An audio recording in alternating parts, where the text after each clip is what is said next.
Friends, welcome to my channel. तर आज मी तुम्हाला पिझ्झा सॉसची रेसिपी दाखवणार आहे। मार्केटमधून पिझ्झा सॉस घेण्यापेक्षा आपण तो घरच्या घरी बनवणार आहोत खूप सोप्या पद्धतीत।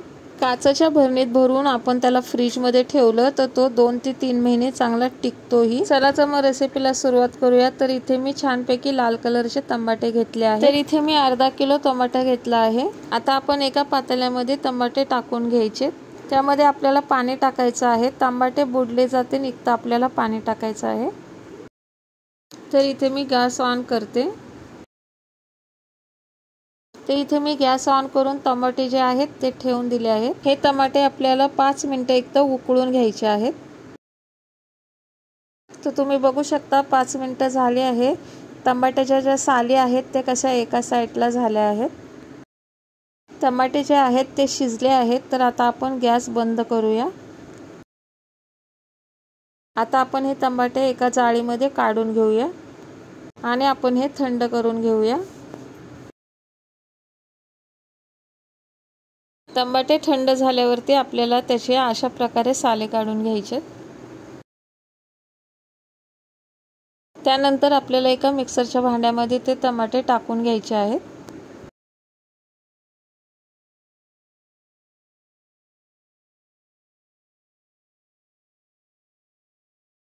तर त्याला आपण झाकण लावून मिक्सर मधून त्याला जाडसर असं फिरवून घ्यायचंय। तुम्ही बघू शकता अशा प्रकारे मी ते फिरवून घेतलं आहे। तुम्ही बघू शकता पूर्ण अशी प्युरी मी केली नाही, थोडंसं जाडसरच ठेवलं आहे। ज्या पातेल्यामध्ये आपण टमाटे शिजवले होते त्याच पाण्यामध्ये ती प्युरी आपण टाकून घ्यायची आहे। तेही पाणी आपलं वेस्ट जाणार नाही। तर आता गॅस ऑन करून आपल्याला एक कढई ठेवायची आहे। त्यामध्ये आपल्याला 2 चमचे एक तेल घालून घ्यायचं आहे। तेल गरम झाल्यावर आपल्याला त्याच्यात 5 ते 6 लसणाच्या पाकळ्या आपल्याला बारीक चिरून त्यात घालायच्या आहे।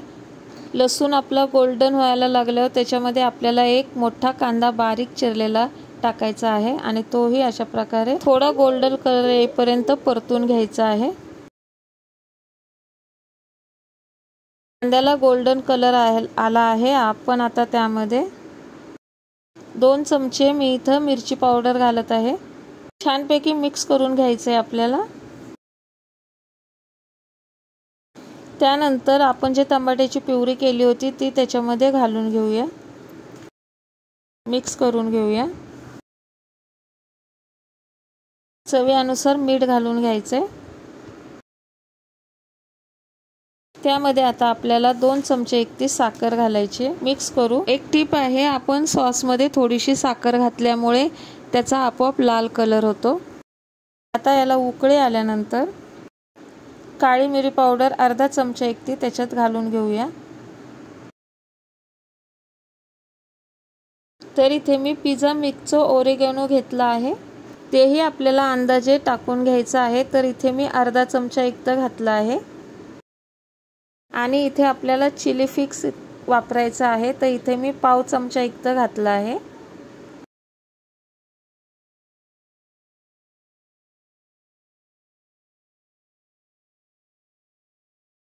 आणि मी इथे टोमॅटो सॉस 4 चमचा एकटा घालत आहे।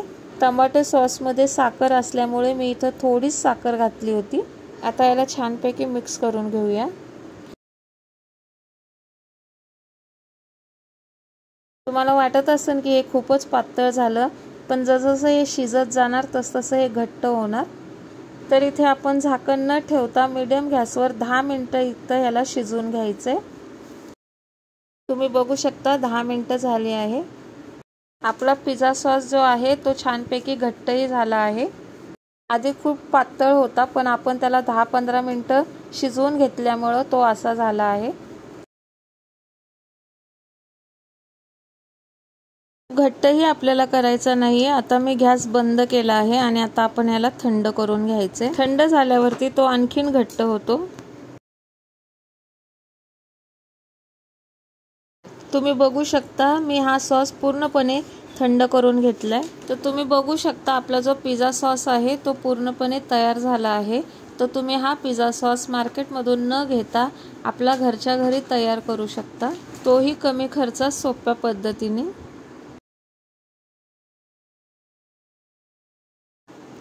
तुम्ही हा सॉस कुठल्याही काचेच्या भरणीमध्ये स्टोर करून ठेवू शकता। तर माझ्याकडे एक काचेची भरणी आहे, त्याच्यामध्ये मी भरून ठेवत आहे। आपण इथे कुठलाही कलर न वापरता आपल्या पिझ्झा सॉसला किती छान असा लाल कलर आला आहे।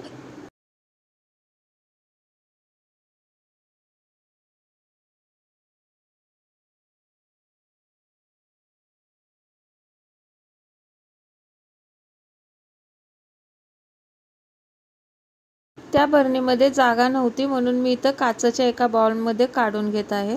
तर तुम्ही बघू शकता अर्धा किलो टमाट्यामध्ये आपल्या घरच्या घरी पिझ्झा सॉस किती भरपूर बनून तयार होतोय। मार्केटमधून पिझ्झा सॉस घेण्यापेक्षा आपल्या घरच्या घरी बनवलेला सॉस चवीलाही खूप छान असतो।